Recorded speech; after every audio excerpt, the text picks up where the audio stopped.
Gone in the border fog, the fog accepted the command, enclosing me in a cold stillness that felt almost intentional, as if the air had hands and they were gently guiding me forward. Miguel kept pointing deeper into the white void, his arm raised unnaturally straight, his expression frozen in that hollow, distant stare. I wanted to call his name again, to demand an answer.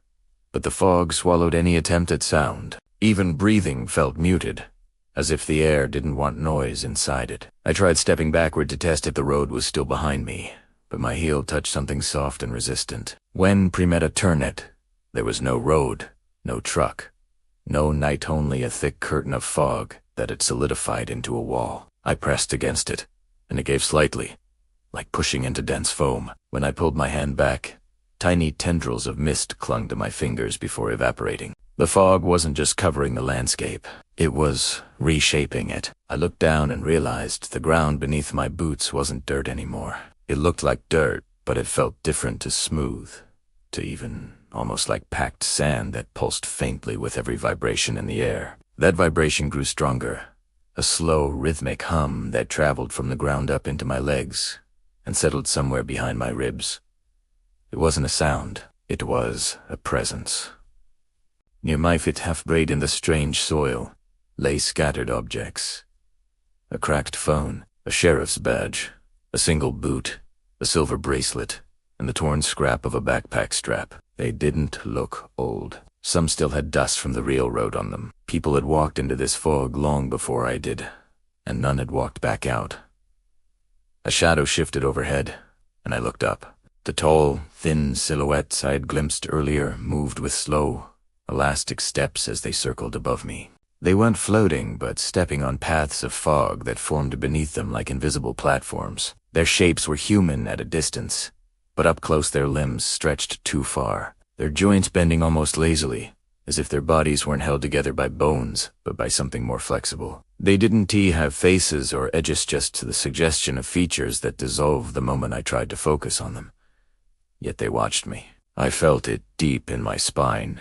Miguel lowered his arms slightly, and the fog around him tightened, pulling him a few inches closer to the ground before lifting him again in a slow, disturbing sway. His feet dangled, relaxed, as though he didn't feel any of it. I forced myself to take a step forward. "Miguel," I whispered, not sure if the fog would allow the sound to carry.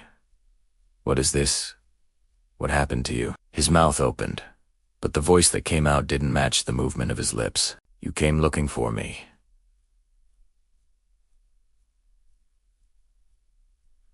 The words layered on top of each other, like his real voice was trapped beneath another deeper one.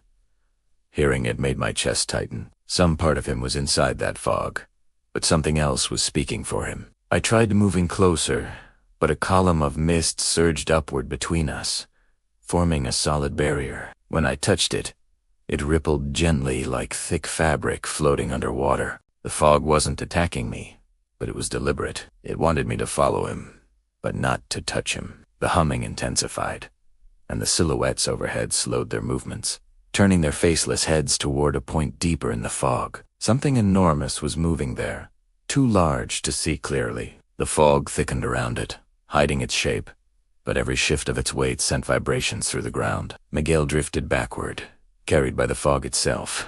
"It knows you," he murmured in that layered voice. "It knows why you came."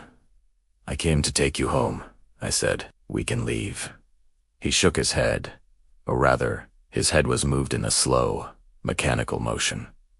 "There is no leaving, not once you enter."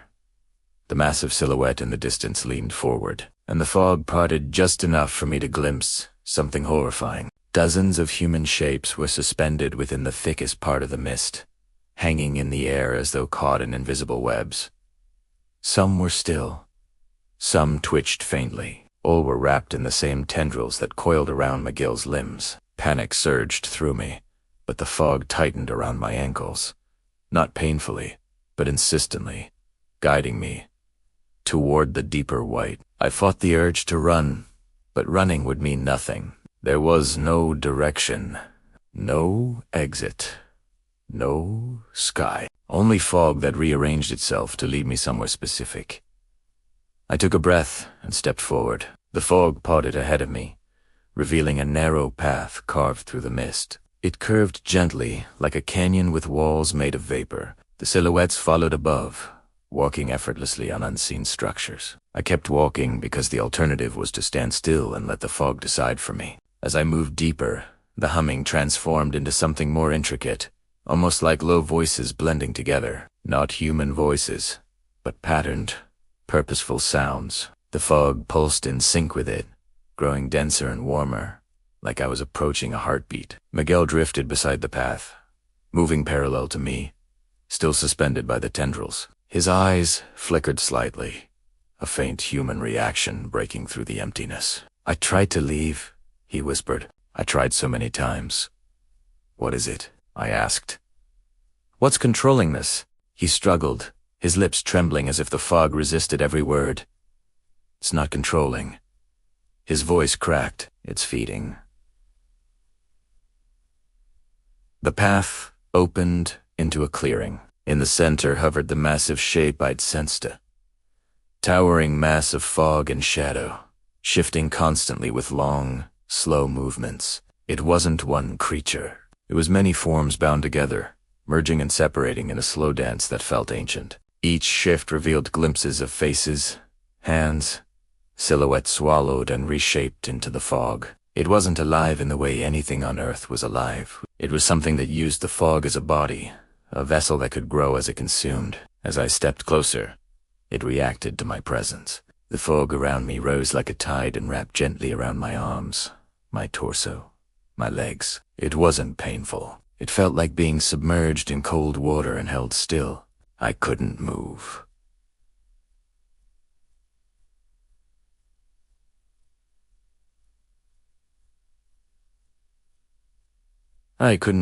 Miguel drifted closer, his voice breaking through the layered tone for a single second. "Run."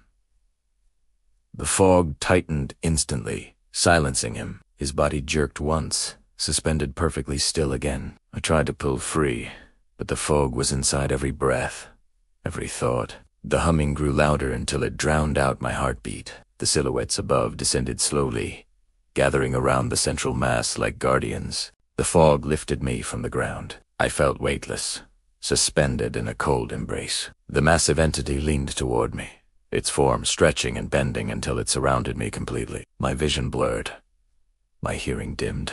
Every instinct screamed, but my body couldn't respond. Then, through the overwhelming quiet, a single thought pressed into my mind, not heard, but placed there by the fog itself. You came looking for what was lost. Now you join what was found.